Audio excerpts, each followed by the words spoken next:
Hi friends, in this video we are going to design a Butterworth low pass filter using Matlab. So in the previous videos we have seen design of a low pass Butterworth filter in theoretical manner. That means we use the formulas to design this, whereas here in Matlab we require some built-in functions to design this filter. Okay, so the basic requirement to design this filter are passband attenuation is required, and stopband attenuation, passband frequency, stopband frequency, and sampling function, sampling frequency. These all will give us the transfer function at last. Okay, now we will see how we can design this filter using Matlab. Okay, now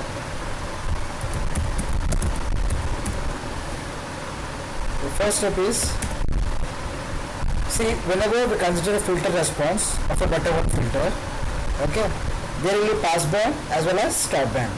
In the passband we have maximally flat response, which is decreasing from passband to stopband, right?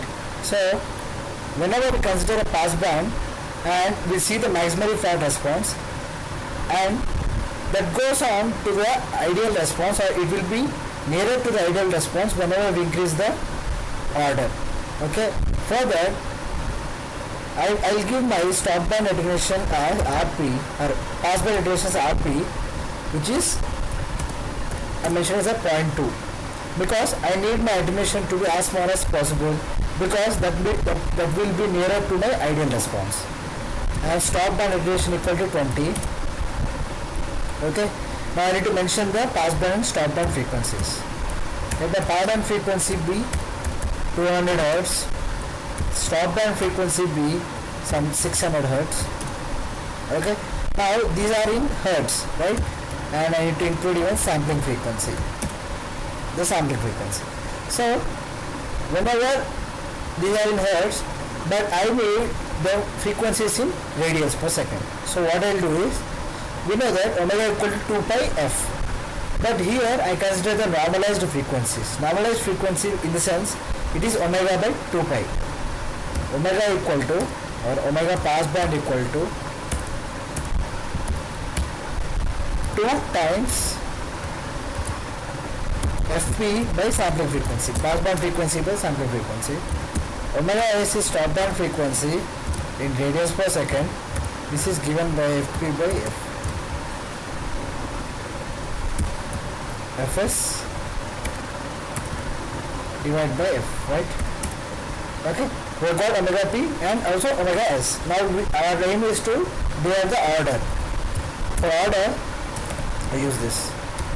Omega n is the cutoff frequency, n is the order here. Okay, we have a built-in function called but_odd, which take the parameters as passband frequency, stopband frequency, passband attenuation, stopband attenuation. Okay, so using these four parameters, it derives the order and cutoff frequency. So next case is, we already know that any frequency response will be getting a transfer function. For the transfer function, we will be having the coefficients. So to get the coefficients of zeros and poles, we will use b comma a as the coefficients, and for this we use a built-in called butter of n comma omega n, butter of that order, comma frequency. Okay, the next is, I need to get the transfer function. For that, h comma omega. My transfer function is h of omega, where h of omega is the independent variable, h is the dependent on omega. Okay, h comma omega, it gives the frequency freq z. That means that is the frequency response will be z transforms freq z of what are the parameters I need to pass for getting the frequency response are b comma a. With that coefficient, I need the frequency response. Okay, after this I need to plot my graph. So I use subplot of 2, 1, 1. I need both magnitude as well as a phase plot. Okay, for the plot omega by pi, the normalized frequency with the absolute value of h, log of absolute of h. Okay, whereas 20 log gives me the value in decibels. For that reason I'll take 20 log. Absolute values of h gives me minute response. Okay, and I use grade, and I need to give a title for this. So title, this is normalized frequency. Oh my god, sorry, it is labeling, right? So x label, similarly y label is my magnitude, title is this magnitude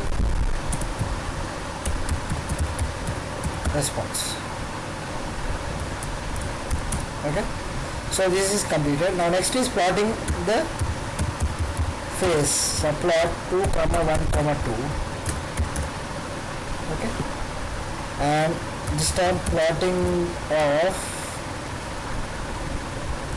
plot omega by pi with the angle of h, with the angle. So again I'll directly copy them here. Okay, here the only change we make is it is a angle, and this is the phase response. Okay, now if you see the output,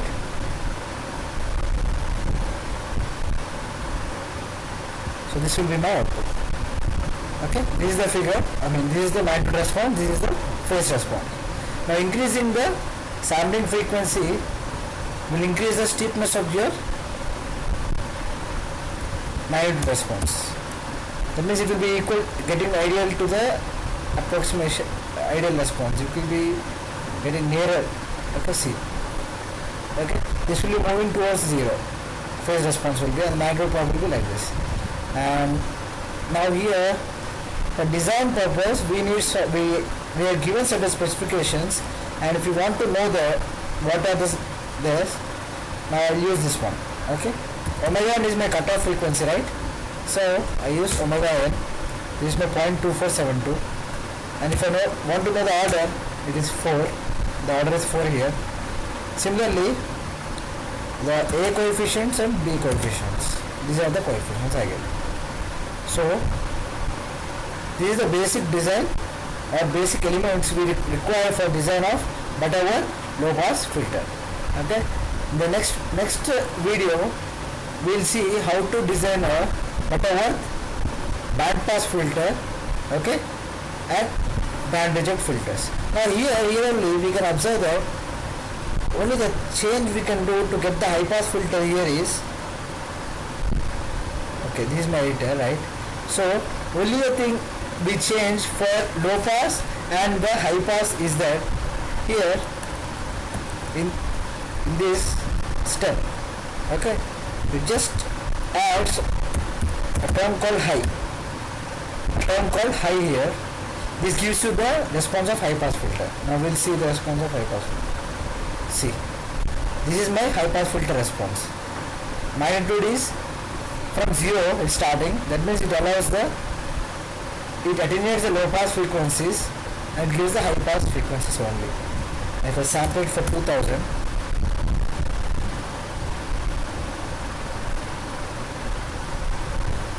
okay. Now this is the only change between the magnitude response, frequency response of this low pass and high pass filters. Okay, and everything remains the same. If you